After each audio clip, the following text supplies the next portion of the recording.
సమస్య ఎక్కడ ఉందో ఆ సమస్యలోనే పరిష్కారం ఉంది అన్న సత్యం తెలుసుకున్నాం. ఏ సమస్య నీకు వస్తుంది అందులో వెతకాలి. వెతకాలంటే మనకి ఫస్ట్ ధైర్యం ఉండాలి, జ్ఞానం ఉండాలి. అందుకని ప్రతి సమస్య మనకేం చేస్తుందంటే ముందుకు తీసుకెళ్తుంది. అందుకే ఏది జరిగినా మన మంచికే అంటాం.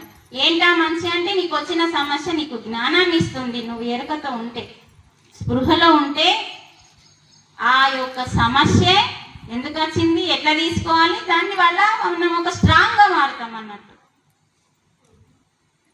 అది వచ్చిందని ఫస్ట్ మనం ఏడుస్తాం, ఎందుకంటే మన లోపల భయం ఉంది కాబట్టి. అదేనే మనం భవరోగము అంటాం. మనకున్న భయం పేరేంటిది? భవరోగం. ఆ భవరోగాన్ని పోగొట్టేది ధ్యానం.